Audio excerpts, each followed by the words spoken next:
Hello, how are you tonight?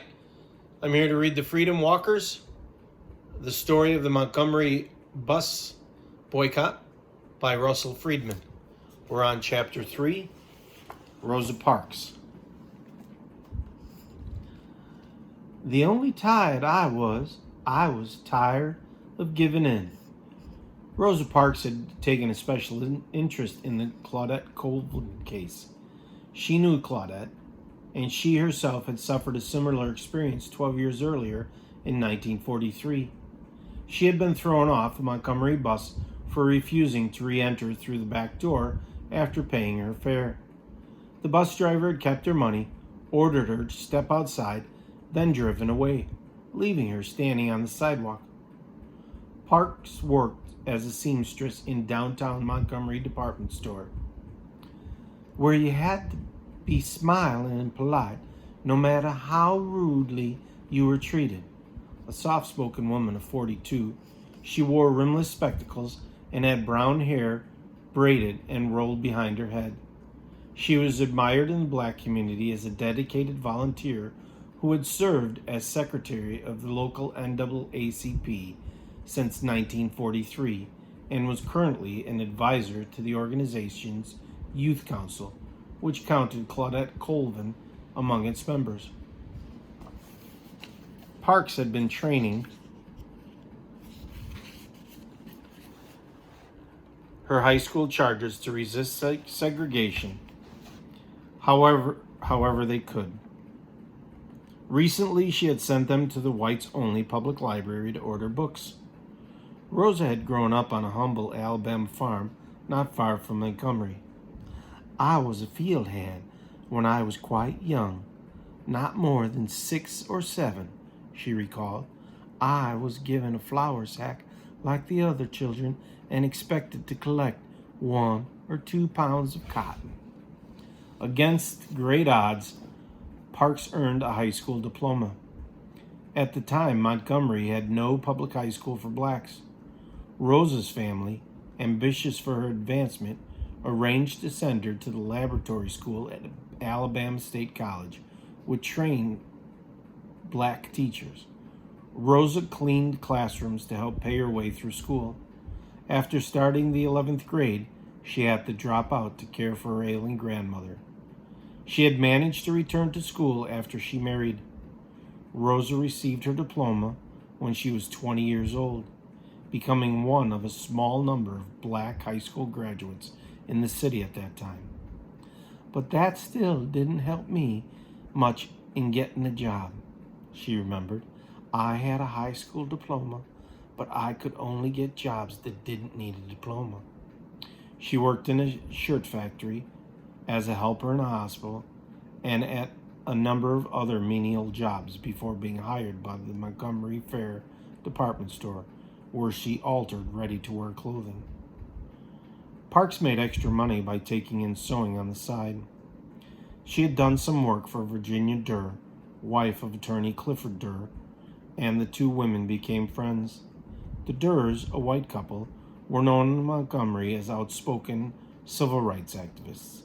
They thought so highly of Parks's civic activities that during the summer of 1955, they helped arrange a week's stay for Rosa at the Highlander Folk School in Monteagle, Tennessee, which held interracial workshops on how to promote integration.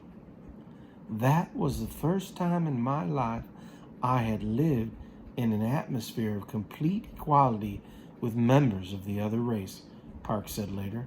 I did enjoy going up there.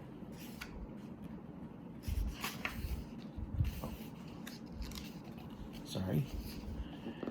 Here's a picture of Rosa Parks when she was doing her sewing.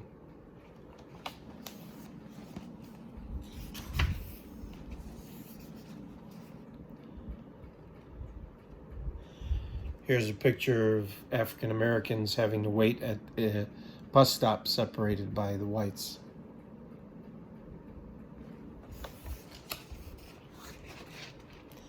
On the evening of Thursday, December 1st, 1955, Parks finished work and walked, as usual, to her regular bus stop at Court Street. Christmas lights were blinking in store windows, and people were hurrying home past a big banner that read, "Peace on Earth, Goodwill to Men." As she boarded a bus and paid her fare, she recognized the driver as the same man who evicted her from the bus 12 years earlier. She found a seat in the middle section of the bus, behind the whites-only section. 3 other black passengers boarded and sat next to Mrs. Parks in the same row.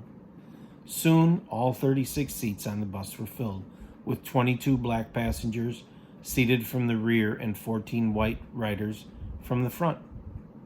Another white passenger boarded and stood in the aisle. The driver, James P. Blake, turned in his seat to look behind him. He called to the front row of black passengers to stand up and move to the back. "Let me have those seats," Blake ordered. All 4 passengers in the row would have to move so that the white man would not have to sit next to the black. No one moved. Blake rose from the driver's seat and called again. "Y'all better make it light on yourselves and let me have those seats." Reluctantly, 3 of the black passengers rose and moved to the back. Rosa Parks shifted slightly to allow the man next to her to get up, but she did not move from her seat. She wasn't sitting in the white section, and she didn't think that she should have to give up her seat and stand in the aisle the rest of the way home. She had just spent the entire day tailoring and pressing clothes for white folks. Afterward, people would say that she didn't give up her seat because she was tired. "But that isn't true," she wrote later. "I was not tired physically, or no more tired than I usually was at the end of a working day.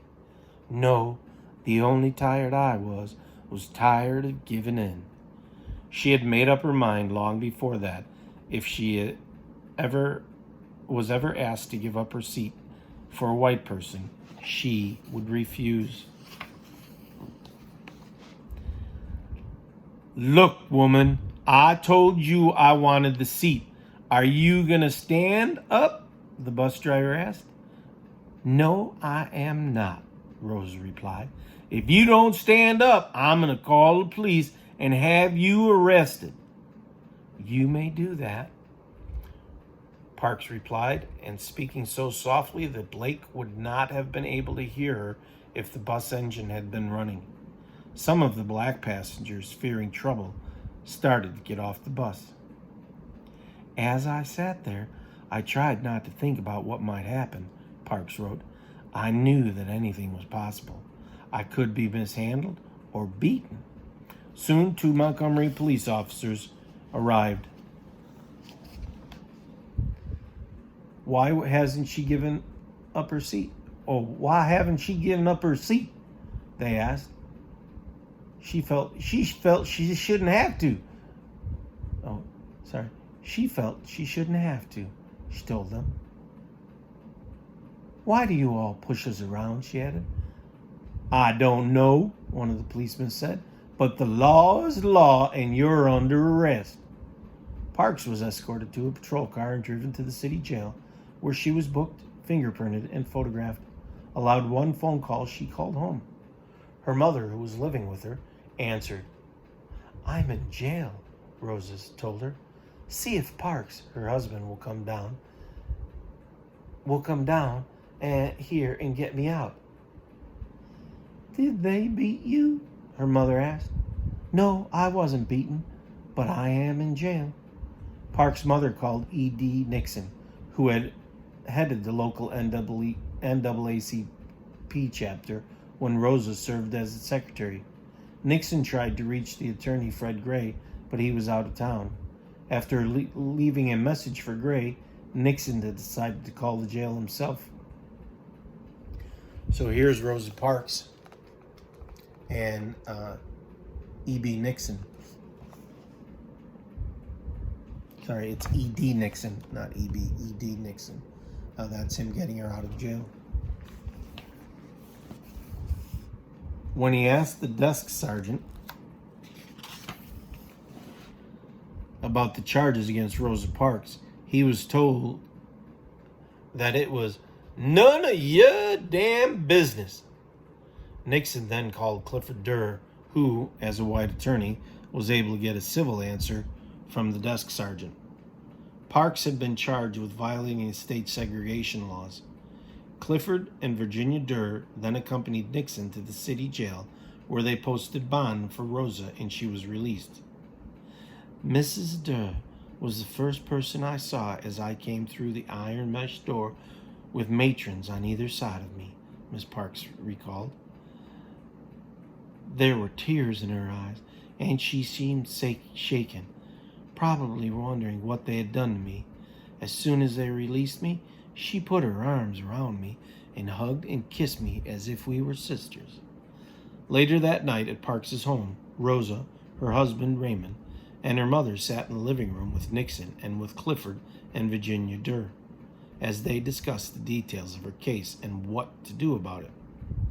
Nixon felt strongly that this was the test case he had been waiting for. Rosa was the ideal defendant. She had worked with Nixon for years at the NAACP, and he knew she was a person of exceptional dignity and strength of character.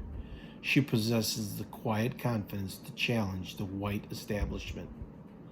Nixon asked Rosa if she would be willing to fight the charges against her, to make her arrest a test case against segregated buses. Mrs. Parks, he said, with your permission, we can break down segregation on the buses with your case. Rosa understood that this would be a monumentous decision for herself and her family. Before agreeing, she wanted to speak privately with her mother and then her husband. Both of them were upset at first. Raymond, a barber at a nearby Maxwell Air Force Base, knew that violence often awaited blacks who dared to challenge the system. "Oh, the white folks will kill you, Rosa," he warned. "Don't do anything to make trouble, Rosa.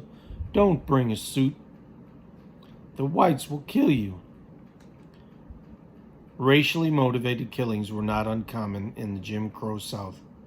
Earlier that year, 2 black men had been shot dead in Mississippi while trying to register African American voters.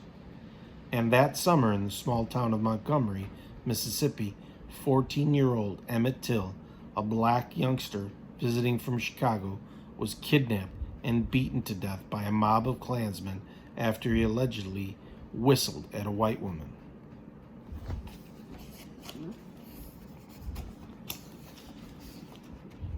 This is a picture of Clifford Durr, who was the white attorney that helped Rosa Parks get out of jail.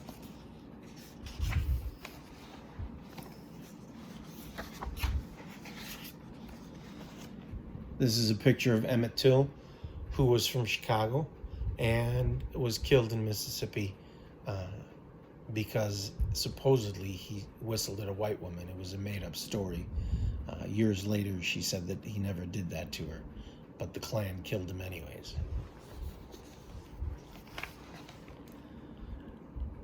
Emmett's mutilated body, wrapped in barbed wire, was found floating in the Tallahatchie River.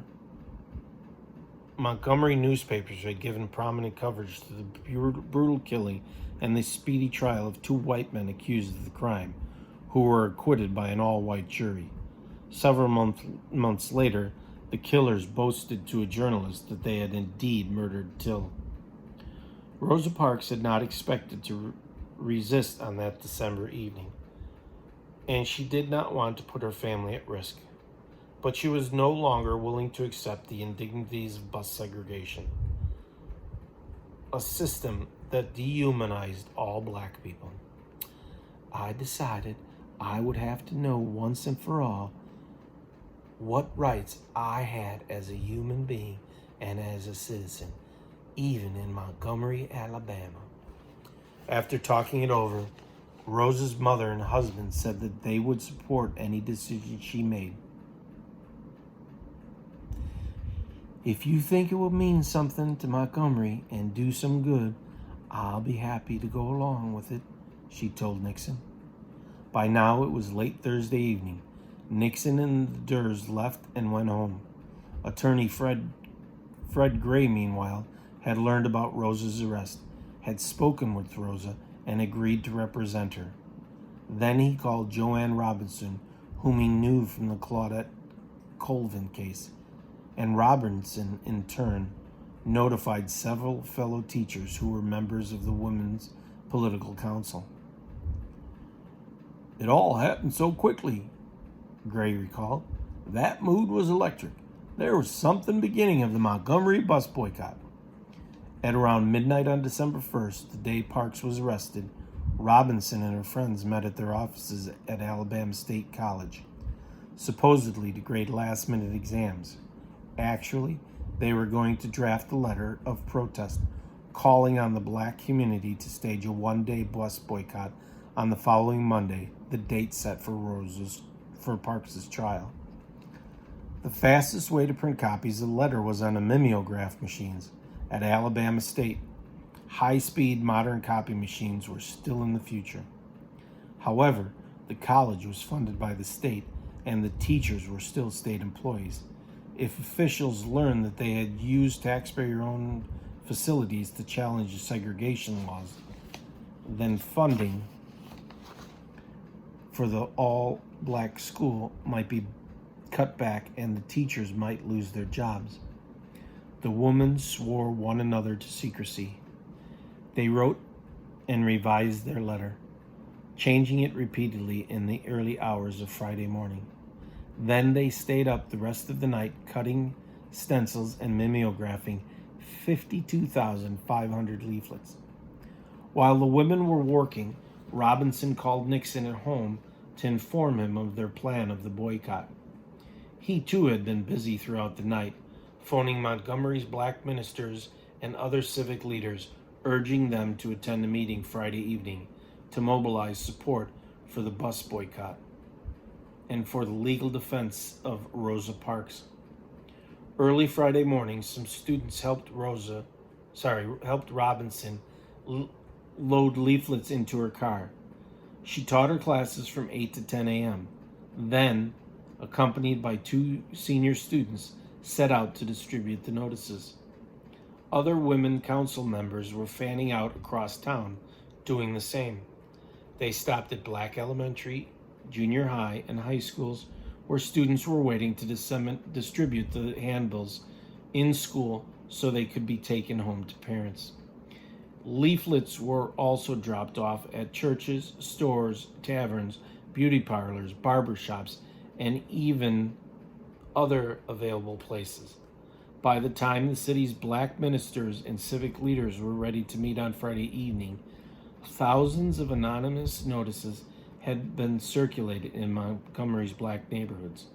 Each leaflet read, "Another Negro woman has been arrested and thrown into jail because she refused to get up out of her seat on the bus for a white person to sit down. If we do not do something to stop these arrests, they will continue. The next time it may be one of you or your daughter or mother. The women's case will come up on Monday.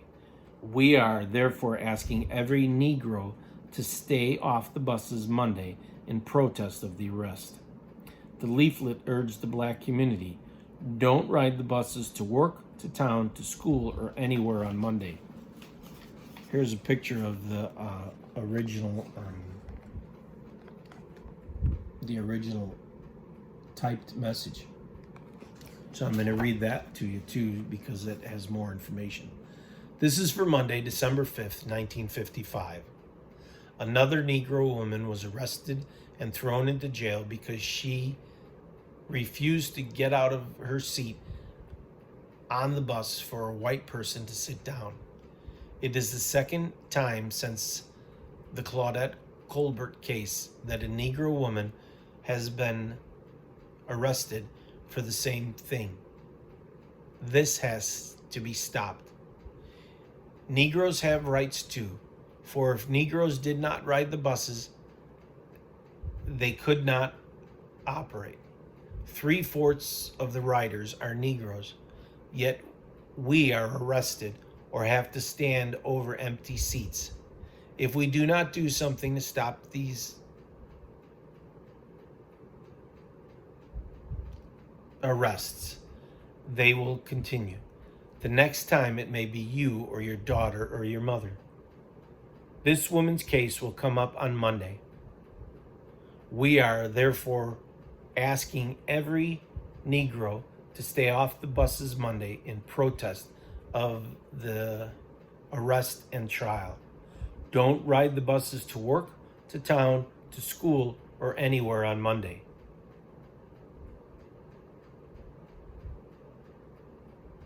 You can afford to stay out of school for one day if you have no other way to go except by bus. You can also afford to stay out of town for one day. If you work, take a cab or walk. But please, children and grown-ups, don't ride the bus at all on Monday. Please stay off of all buses Monday.